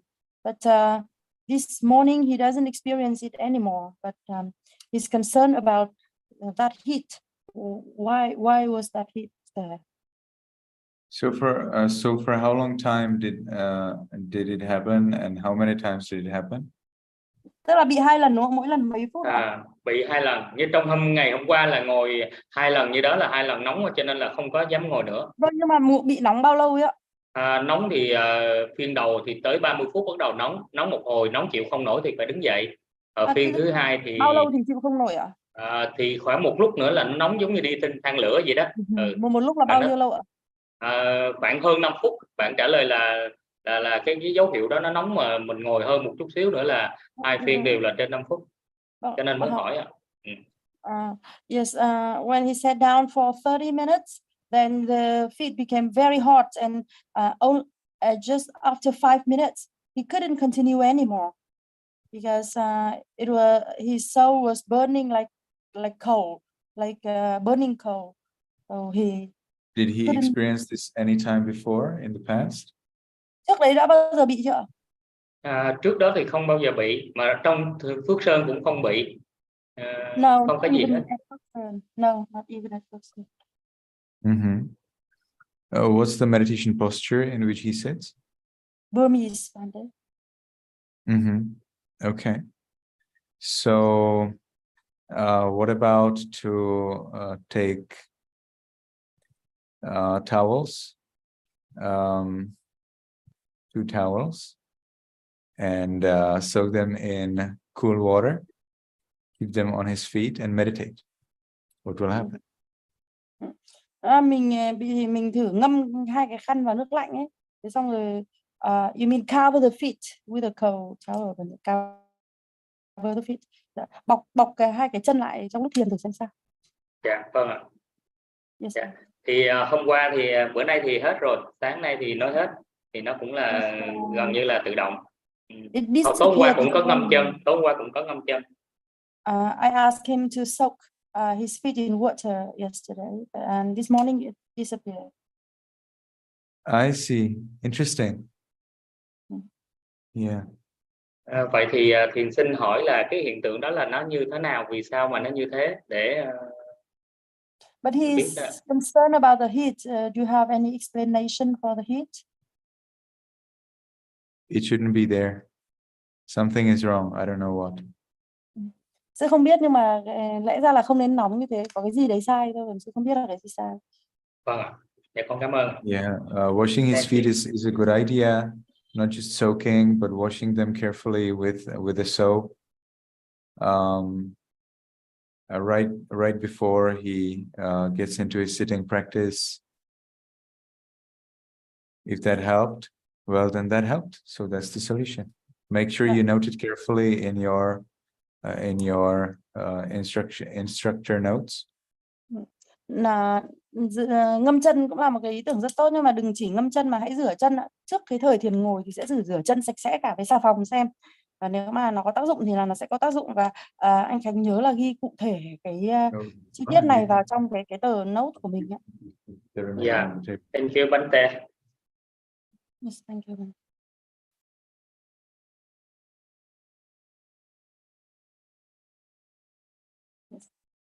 Heat and pressure in the body should absolutely not happen during this practice. Throughout the time of the moment when you hear first the word Buddha or Dhamma, until the moment that you become Arahant with all psychic powers, throughout that time there should be no heat, no pressure anywhere in the body. So, and our scriptures, because our scriptures do not have it anywhere. There's absolutely no such mention. 0. So if you have it there, something is wrong. You probably do not follow the instruction right, or you are not clean, or you are not in the right environment, or you do not eat the right food, or something else is wrong, or you don't follow, or you make too much effort, or your meditation posture is not right. Something is wrong. But if you follow the instruction correctly, if you are in the right environment, if you are clean, then there should be no particular heat or pressure, no unpleasant heat or pressure in your body.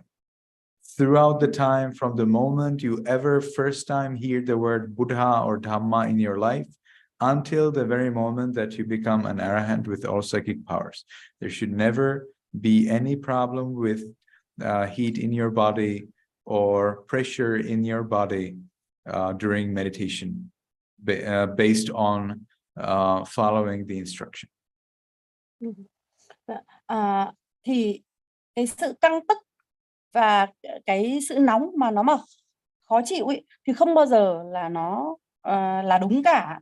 Từ khi mà bạn lần đầu tiên nghe thấy cái từ Phật hay là từ Pháp, cho đến khi cả cái quãng đường, cho đến khi mà bạn đắc được A-la-hán với thần thông, thì trong suốt cả cái quãng đường đạo đó thì không thể nào mà lại thì không nên là có nhiệt nóng hay là sự căng tức mà khó chịu. Trong kinh không có đề cập đến điều này, cho nên là khi mà nó có thì có nghĩa là có cái gì đó đã sai rồi, hoặc là mình đã không làm đúng hướng dẫn, hoặc là mình đang không có sạch sẽ, hay là môi trường có vấn đề, hay là vật thực có vấn đề, hay là mình đang bị cố quá, hay là mình đang tư thế ngồi sai. Chứ còn nếu mà tất cả mà đúng hết môi trường, vật thực rồi thì mình ngồi đúng tư thế và mình làm đúng theo hướng dẫn thì không thể nào mà có cái nhiệt hay là cái áp suất mà nó khó chịu được.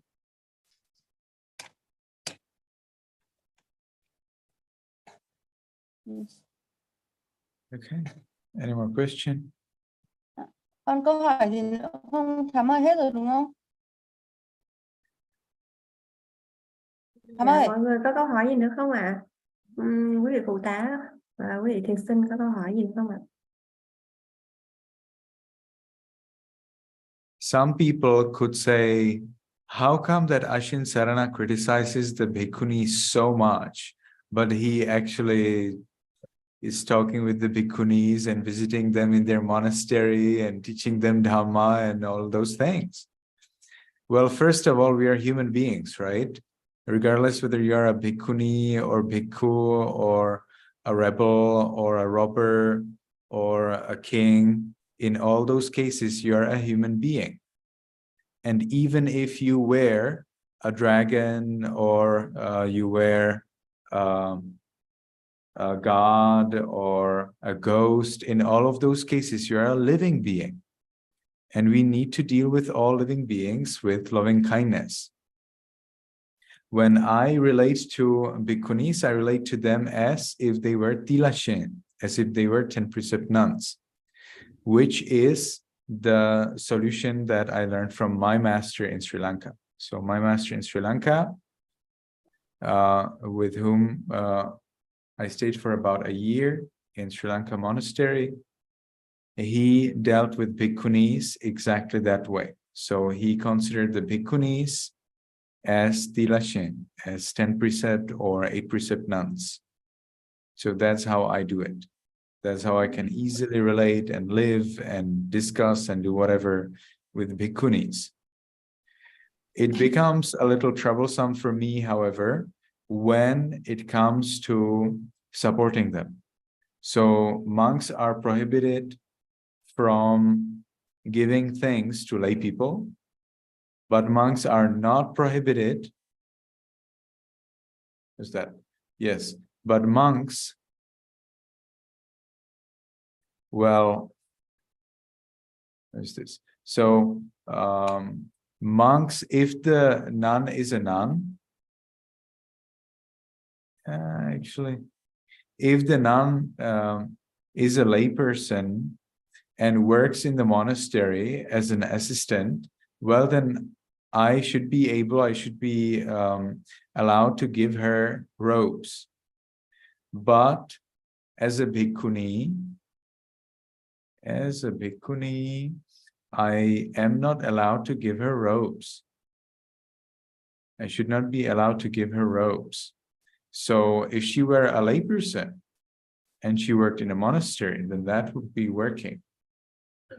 But as a bhikkhuni, that doesn't work. Now, I don't remember exactly what was the problem, but some rules are like that. So if they are lay people, we need to do one way. If there are bhikkhunis, we need to do another way. So which way shall I do it? Should I do it as if she was bhikkhuni, or should I do it as if she was layperson? Because I don't know whether she is a bhikkhuni, because she is a rebel bhikkhuni. So that means anything. I'm not a Buddha to decide whether rebel bhikkhunis are real bhikkhunis or whether they are not. I'm not. I can have my opinion, I can have my attitude, I can have my behavior, but that doesn't change anything on the reality. She may be bhikkhuni. I don't know what the Buddha would say. I'm not a Buddha. Maybe the Buddha would say, well, actually, the bhikkhuni ordination, although the monks did not agree with it, although I did not agree with it, is actually fine. I don't know. Or maybe he would say, no, it's not fine. All of those bhikkhunis, they're liars. Just disrobe them forcefully. I don't know. I have no idea. I'm not a Buddha. So when I have to deal with a bhikkhuni, it becomes an extreme dilemma for me. So it happened that our Czech rebel bhikkhuni asked me if I could speak with my donors and provide her with some robes, because she did not have any more good robes in the Czech Republic. So I told my donor, and my donor decided to donate to her robes. So, okay, so it's not my donation, it's the donor's robes. Now, to make sure that it's really not me who's providing the nun with robes, I had to always have someone else to take those robes when I was traveling to the Czech Republic. So always somebody else had to handle the box with 10 sets of robes. It was like a large box with 10 sets of robes. So then, with help of various supporters, we got the robes to Prague in the Czech Republic. And then in Prague in the Czech Republic, while I was blamed by my sister that I'm doing all of these things, she in the end, I have she's a sister, but not really sister. You cannot say that. Yeah, we are not blood relatives, but we are socially related by relatives. It's complicated, but anyway, I can call her my sister. So she was disappointed that she would be helping with this, but she was the only person who could do that.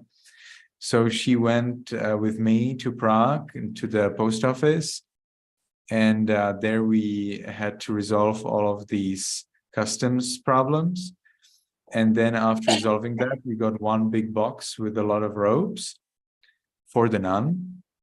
And then we took that huge box of a lot of robes far, far away by car to her monastery in the Czech Republic.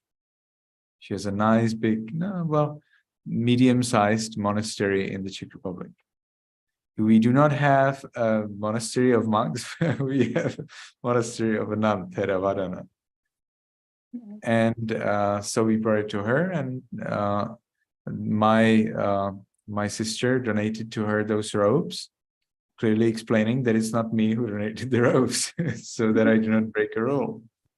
This is very complicated with these rebel nuns, because monks who want to follow all rules come into this trouble. So should I deal with her as a bhikkhuni or not? Because again, I cannot decide whether she is real bhikkhuni or not. Only the Buddha can decide. Not even the bhikkhunis cannot decide that. Even the bhikkhunis really do not know what the Buddha would say. Whatever they would say is just their own opinion. Think about it.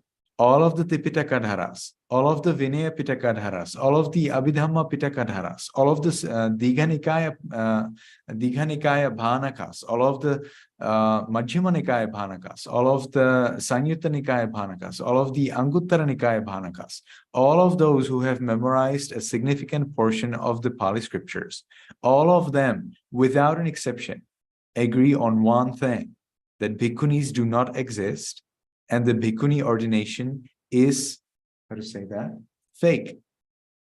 All of the bhikkhuni ordinations that exist in the world are fake. They're wrong. They're not real. So what is the chance that they would be wrong? And the Buddha, when he passed away, he said, Ananda, I do not decide that there will be a human being that will represent me, that will follow me in ruling the Sangha. It is the Dhamma and Vinaya, the teachings and the discipline, that will rule the Sangha, that will rule the decisions. So it is the Buddha's teachings that's in our scriptures that decides. And who better knows that teachings than those who have memorized it? and those who have read the commentaries and sub-commentaries, those who have discussed it, those who discuss it every single day, those who teach it and lead others in memorizing it, those who answer difficult questions, resolve problems, and make decisions about sasana as groups, as the Sangha. Who else can know? Who can know better? And what is the chance that these great monks are wrong in their decision that no bhikkhunis exist and that all bhikkhuni ordinations are fake? So that's the thing. But even if all of the Sangha of the world decide something, it means nothing, because the Buddha did not decide it. So the Sangha can decide, scriptures say this, scriptures say that, but the Sangha cannot decide things which are not in the scriptures. And scriptures do not say, if nuns become nuns by help of monks only, after the bhikkhuni sasana has disappeared, they will be nuns or they will not be nuns. The scriptures do not think, do not consider the possibility that nuns will disappear in the future. So the answer of what to do when the nuns disappear, and they disappeared by the 13th century, and you can imagine that it's easy for them to disappear because the rules are so many that the ladies just did not dare to become nuns. And those who became nuns, if they disrobed, that was the end. And when Sri Lanka started to be ruled over by Hindu kings, well, then these Hindu kings, they did not support Buddhism. And when Buddhism is not supported, it's extremely difficult for nuns, because lay people like to support monks, but they're not so enthusiastic to support nuns. That's the nature. I don't like it, but I can do nothing with that. So that's the way it is. Lay people support monks, but they don't support nuns. So see that. From lay people, it's extremely hard to become nuns. Nuns are supported very little by lay people. And moreover, if the nuns disrobe for whatever reason, they cannot become nuns again. So no wonder that the nun sasana, that the Sangha of Bhikkhuni disappeared that fast. Well, that fast. It still stayed about 1,500 years, which is not little, but it's not enough for us who are now 2,500 years away. Yes. Yes. So you have to leave now, and I will translate the rest. Yes, I will have to leave. So yes. With nuns, I relate to nuns without any problem, but I'm very clear that I do not accept, that I cannot accept them officially as bhikkhunis. When I behave towards them, I need to be careful, because I don't know which rules I should follow, whether they're rules for bhikkhunis or they're rules for lay people when I deal with them. Like lay people can wash my robes, but but monks are strictly prohibited to give robes to bhikkhunis to wash. So what can I do? Well, I have it easy. I don't allow anyone to wash my robes. But again, things like this could make it complicated for monks, especially if they are not sure whether the bhikkhuni sasana is real or not. So monks do not like bhikkhuni sasana. There's absolutely no reason why to like it. There's no reason at all. There's only reason why not to like it. So so I deal with bhikkhunis on friendly terms, but bhikkhunis do not deal with monks on friendly terms. They criticize monks. They complain about the Buddha's rules. They break the Buddha's rules. Nuns need to gather and correct themselves, and then we can talk. May you be happy, may you be healthy, and may you soon attain the eternal bliss of Nibbana. Sadhu, sadhu, sadhu. Thank you very much, Bante. Sư phải rời đi nên con xin phép dịch nốt ạ. Nhiều người sẽ thắc mắc là tại sao Ashin Sarana lại chỉ trích Tỳ Kheo Ni nhiều như vậy, nhưng mà vẫn thấy vị ấy đi thăm Tỳ Kheo Ni, vẫn thấy nói chuyện, vẫn thấy dạy Tỳ Kheo Ni Bhikkhuni bình thường. Thì chúng ta là những con người, và dù là Tỳ Kheo Ni hay là tăng, hay là những người nổi loạn, hay là những vị vua, hay là những tên cướp, thì tất cả chúng ta đều là người. Và dù chúng ta có là rồng, hay là phi nhân, hay là các vị thiên đi chăng nữa, thì chúng ta đều là những chúng sinh và xứng đáng và cần được đối xử với tâm từ. Cho nên là tôi thì cũng vẫn nói chuyện bình thường với họ, tôi cũng vẫn nói chuyện bình thường với họ thôi. Thế nhưng mà cái giải pháp của tôi là khi mà tôi tiếp xúc với những người ni ấy thì tôi coi họ là những cô tu nữ, và đây là cái giải pháp mà thầy tôi ở Sri Lanka đã đề ra. Khi mà đối xử với các tỳ kheo ni thì xem họ là những tu nữ đang giữ 8 giới hay 10 giới thôi, và chúng tôi vẫn vui vẻ và chúng tôi vẫn thảo luận trao đổi với nhau bình thường. Nhưng mà cái vấn đề là khi mà chúng tôi khi mà tăng có cái sự hỗ trợ cho ni thì sẽ là vấn đề, bởi vì là có những cái giới luật, ví dụ như tăng thì không có được cho đồ cho cư sĩ, nhưng mà nếu mà cư sĩ ở trong chùa và giúp việc chùa thì lại được cho. Thế nhưng mà khi cho ni thì lại có những cái quy tắc khác. Thế cho nên là khi mà không xác định được rõ là họ là người ni hay là họ là người cư sĩ thì rất là khó để mà ứng xử cho đúng với giới luật. Bởi vì là trong cùng một tình huống thì cái quy tắc để mà ứng xử với cư sĩ và với người ni là khác nhau. Thế thì phải xử lý như thế nào?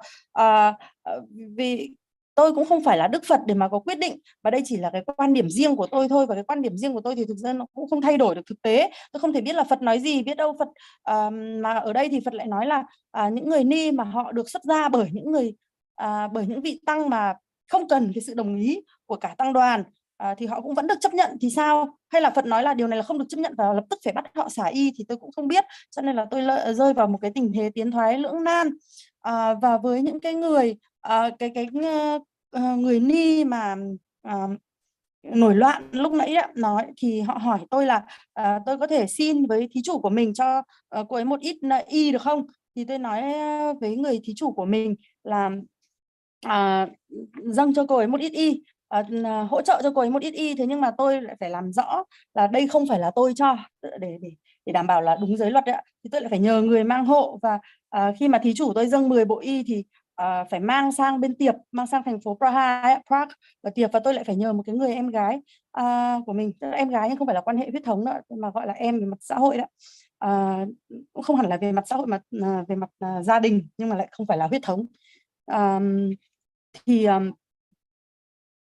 Sau đó thì cô này phải giúp tôi thông qua các thủ tục hải quan, rồi bưu điện, và rồi lái xe một quãng đường dài và mang đến để cái tu viện của vị ni này và dâng cho vị ni này. Thế nhưng mà lại phải nói rõ là không phải là của tôi, tức là đây không phải là của tôi cho, mà là của cô em gái ấy dâng. Khi mà cái người có những cái luật lệ như vậy, và khi mà tăng họ không xác định được là đây là tỳ kheo ni, được công nhận là tỳ kheo ni hay là không, thì sẽ rất là khó để mà sẽ có rất là nhiều rắc rối, và tôi không thể nào mà quyết định được. Tôi không biết được là Đức Phật sẽ nói gì.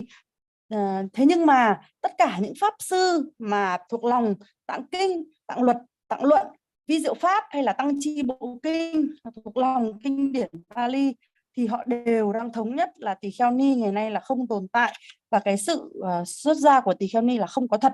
Thế thì đây là cái mà đáng tin cậy nhất thời nay. Và khi mà Đức Phật đã từng nói là này Ananda, ta không thấy có một người nào mà sau này có thể thay ta thống lĩnh được tăng đoàn, và chỉ có những cái lời dạy của ta, những cái giáo lý của ta và những luật là sẽ là hướng dẫn, sẽ là chỉ dẫn cho tăng đoàn mà thôi.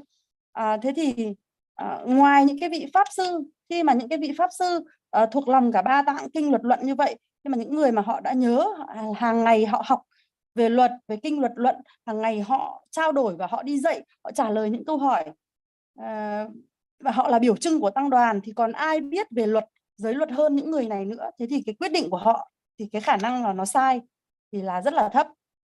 Cho nên là, và thậm chí cho dù tất cả tăng trên thế giới quyết định cùng có đi đến một quyết định, thì điều đấy nếu như mà không phải là được Phật quyết định thì nó cũng chẳng có ý nghĩa gì cả. bởi vì là khi mà tăng trao đổi thì họ chỉ có thể trao đổi là kinh điển đã nói gì thôi, chứ họ không thể nào mà quyết định được là một thứ mà lại không có ở trong kinh điển. Thế cho nên là khi mà kinh điển không đề cập là một người ni thì không cần có ni đoàn, mà chỉ cần có tăng đoàn là cũng có thể xuất gia cho một người ni, thì kinh điển đã không nói đến điều này. Và đến thế kỷ thứ 13 thì ni đoàn đã bị thất truyền, thì điều này cũng dễ hiểu thôi, bởi vì là do làm tỳ kheo ni thì có rất là nhiều quy tắc, và một điểm quan trọng là khi mà một người ni mà xả y thì họ không thì là coi như là thôi, họ không thể quay lại làm tỳ kheo ni được nữa. Và rồi có những vị vua Hindu, đạo Hindu trị vì và họ cũng không hỗ trợ ni đoàn. Và có một điểm mà tôi cũng không thích nữa, nhưng mà cư sĩ thì người ta cũng thích cúng tăng hơn là cúng ni đó. Và ni thì xả y rồi lại không được làm ni nữa vì rất là nhiều nguyên nhân như vậy, cho nên là rất khó để trở thành tỳ kheo ni, và họ cũng nhận được ít sự hộ độ. Cho nên là cái việc mà ni đoàn đã thất truyền sớm hơn, thất truyền sớm hơn, tức là ni đoàn kéo dài được khoảng 1.500 năm so với giáo pháp bây giờ thì tăng đoàn vẫn còn đến 2.500 năm, đúng không ạ? Thì điều này cũng là dễ hiểu thôi. Tuy nhiên thì tôi cũng vẫn nói chuyện bình thường với những người tu nữ, nhưng mà tôi cũng không biết là phải nhìn nhận họ là có phải tỳ kheo ni hay không. Nhưng mà tôi thì tôi không chính thức công nhận họ là tỳ kheo ni. Và cũng có những cái quy định khác nữa, chẳng hạn như là cư sĩ thì có thể được giặt y của tôi, nhưng mà tăng thì bị cấm không thể đưa cho ni giặt y của tăng được. Thì cái giải pháp của tôi thì là tôi tự giặt thôi, nhưng mà đây là một cái ví dụ để thấy là rất là khó cho những cái vị tăng khi mà họ giữ giới, mà họ phải tiếp xúc với người ni thì như thế nào để cho đúng với giới luật. Và ngày nay thì ni thì họ không có thân thiện với tăng, mặc dù là tăng thì rất là thân thiện với ni, nhưng ni thì không có thân thiện với tăng, và họ than phiền, họ chỉ trích và họ phá giới. Thế thì cái điều đầu tiên là họ cần phải xem lại và tự sửa lại bản thân họ. Con đã dịch xong ạ. Con xin kính chào quý đại chúng và hẹn gặp lại quý đại chúng trong những buổi pháp thoại sau. Dạ, chúng con kính tri ân Ngài Thiền Sư, kính tri ân chị Linh đã giúp cho ban tổ chức chuyển ngữ sang tiếng Việt ạ. Cảm ơn mọi người đã tham gia cuộc họp ạ. Xin chúc mọi người thật nhiều sức khỏe ạ. Hẹn mọi người vào lịch thứ 2 ạ. Tại vì ngày thứ Bảy và Chủ nhật là Ngài sẽ không có cái buổi hỏi đáp trả lời câu hỏi của quý vị. Tại vì Ngài có lịch khác ạ. Thì lịch của chúng ta sẽ là 7 giờ từ thứ 2 đến thứ 6. Vì vậy hẹn gặp lại mọi người vào thứ 2. Còn lịch trình pháp với lại phụ tá thì vẫn giữ nguyên ạ. Thì mọi người vẫn trình pháp với phụ tá hàng ngày ạ. Dạ, em cảm ơn đại chúng ạ. Con xin được kết thúc chương trình. Dạ, cho con hỏi với ạ là tiếp theo thì mình thực hành phương pháp gì ạ? Quý vị nào biết không? Cô Trang hỏi rồi đến thiền tẩy tâm từ, đúng không? Theo cái lịch trình của ngài đấy, theo mình đã cô học. Trang ơi, cứ theo cái hướng dẫn trong basic instruction của ngài á cô Trang. Vâng, nhưng mà mình nên có một cái chốt để tất cả đồng nhất với nhau. Dạ không Không có có nhất gì ạ. Tùy theo từng thiền sinh ạ. Ví dụ như là sao là không một chốt được, mỗi người đi một mức độ khác nhau mà. Ồ thế ạ. Phụ tá cứ căn cứ vào diễn biến của thiền sinh và hướng dẫn chứ không có hướng dẫn chung. Chứ không theo lịch trình chung đâu ạ. Đúng rồi, chỉ có giờ là cứ thiền sinh là đi tới đâu thì phụ tá kiểm tra rồi cho đi tiếp theo, chứ còn không có chung nha. Có thế là phụ tá với thiền sinh là vẫn cả thứ Bảy Chủ nhật à? Dạ vâng. Wow. Vẫn phải trình pháp hàng ngày ạ. Thiền sinh thì vẫn thiền sinh với phụ tá thì vẫn làm việc. Làm việc à? Đừng nghỉ Không có được nghỉ ngơi. Chăm chỉ sao mà tưởng là nghỉ thứ Bảy Chủ nhật. Sao mà lại có chuyện được nghỉ thứ Bảy Chủ nhật hả chị Nga? Đấy, đang cứ nghĩ đừng nghỉ thứ Bảy Chủ nhật để có kế hoạch. Người mình rời sim nha. Ok, bye bye, see you. Cuối tuần vui vẻ. Hẹn gặp lại. Sādhu. Sādhu.